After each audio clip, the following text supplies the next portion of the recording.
Quit! Set down that shovel. Avoid pulling that pepper plant. I understand your thoughts. The air is becoming clear. The foliage is drooping. You also believe that the season is over. You're going to pull it out. Put it in the compost pile and buy new seedlings the following spring, isn't that right? That is the most costly and significant error that the majority of gardeners make each fall. Money is literally being thrown away by you. If I told you that this bell pepper plant is 4 years old, would you believe me? Yes, it is correct. Compared to my cat, it is older. The majority of nurseries won't tell you this. Bell peppers are not annuals in their original South American environment. In actuality, they are perennials. This implies that if you know the trick, they can survive, grow, and bear fruit for 5 or even 7 years. I'll reveal 7 tricks in this video to transform your regular pepper plant into an endless pepper factory. The eternal container approach will be employed. The best aspect is that it's a more intelligent method of growing that doesn't require digging or backache. Your priceless produce won't ever be touched by mice or deer again.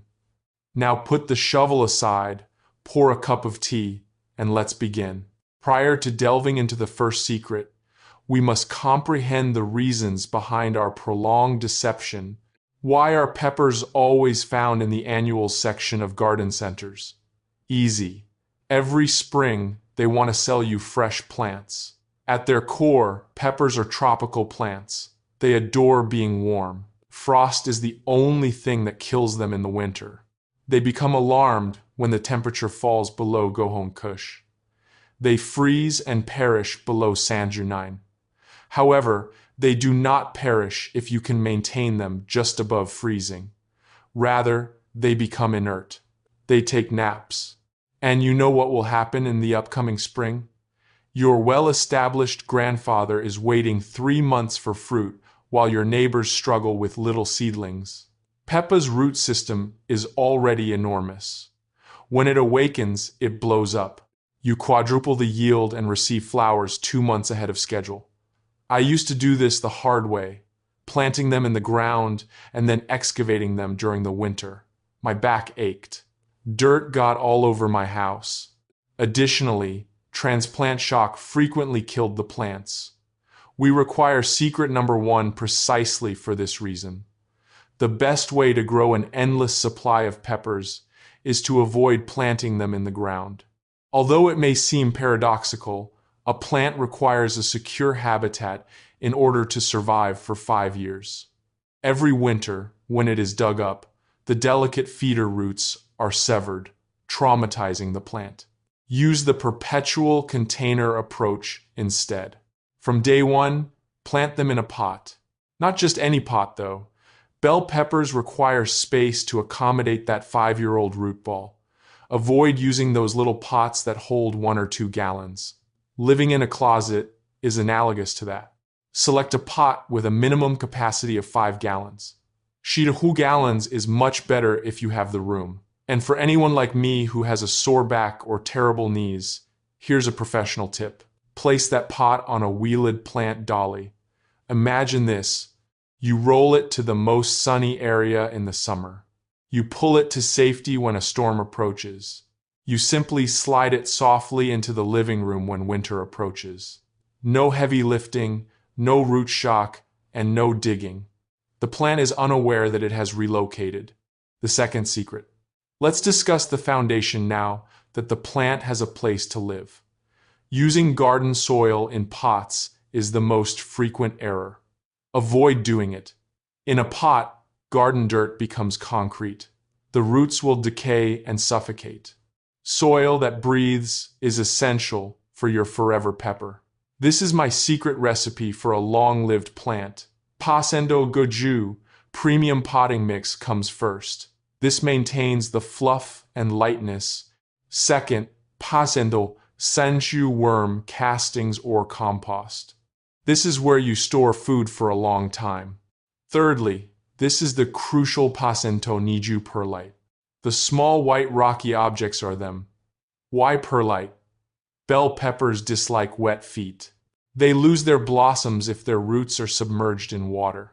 Perfect drainage is ensured by the thousands of small air pockets that perlite produces.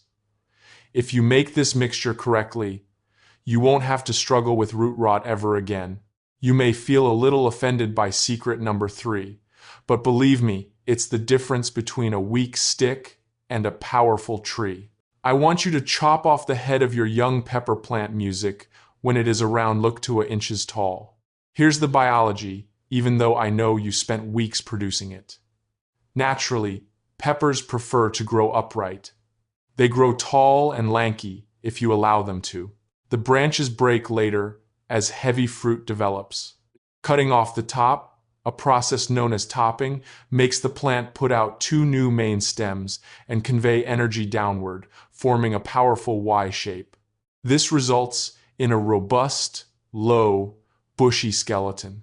Recall that for the next 5 years, this structure must sustain dozens of heavy peppers. For a robust tree later on, don't be scared to give up a little top growth now. The 4th secret is to fast forward to harvest time. Most people unintentionally destroy their produce at this point. Avarice. We all adore vibrant, delicious red peppers. But keep in mind that the plant's sole purpose in life is to produce seeds.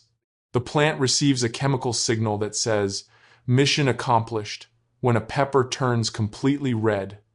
The seeds are fully grown. Give up creating flowers. Production abruptly stops. You must deceive the plant if you want a limitless supply. The green signal is this. When your peppers are full but still green, harvest between % go and 90% of them. The plant is informed, "Hey, we failed. Give it another go." In an attempt to make up for it, the plant releases a fresh wave of blossoms in a panic. Music, I fry and grill the green ones as part of my approach. For salads, I only let around % red in ripen to red on the plant. This keeps the factory operating throughout the entire season. The 5th secret. Let's now discuss the worst nightmare of a gardener. Have you ever woken up to a barren stick after sleeping with a lovely pepper plant?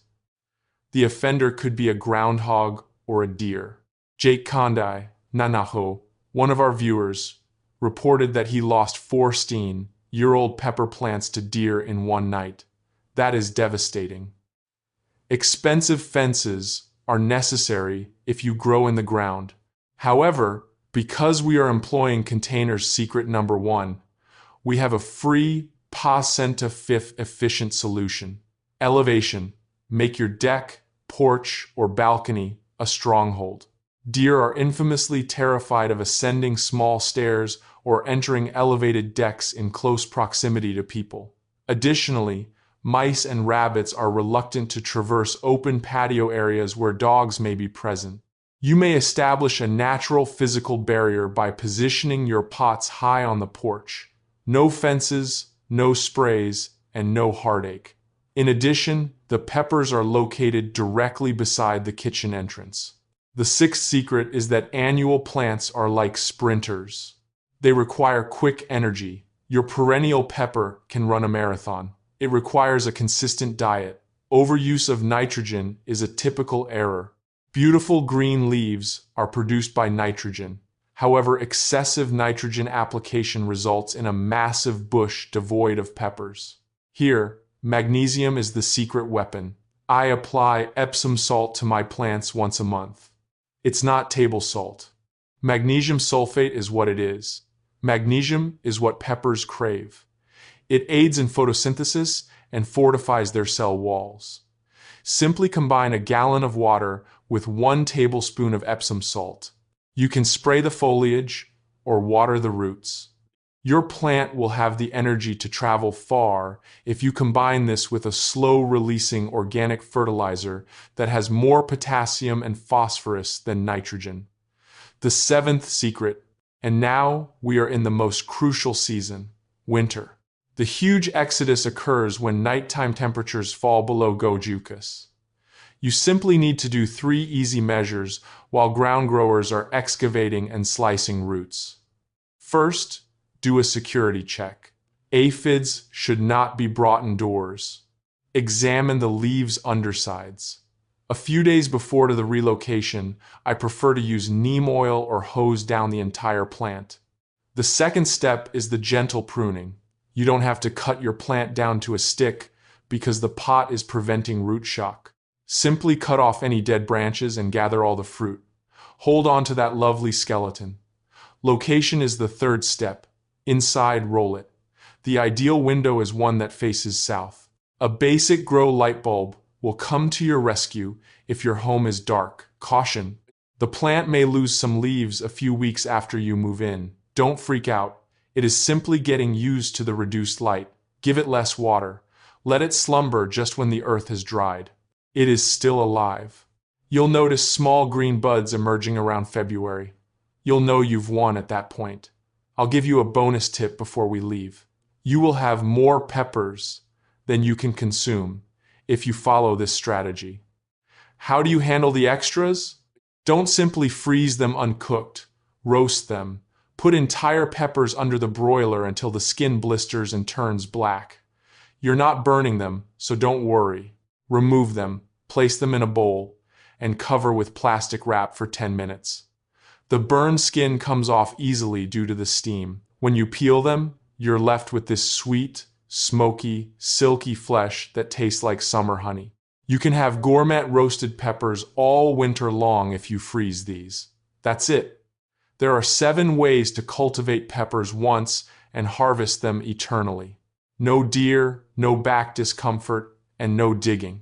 Imagine the following spring, when everyone else is purchasing seedlings. Your pepper tree is already fully grown and ready to bloom. That's clever gardening. Click the like button if you thought this was useful. It is very beneficial to the channel. Indeed, it is possible to make tomato plants perennials if you're interested in learning how to do so. Don't forget to subscribe. In the upcoming video, I'll reveal that secret. Enjoy your gardening.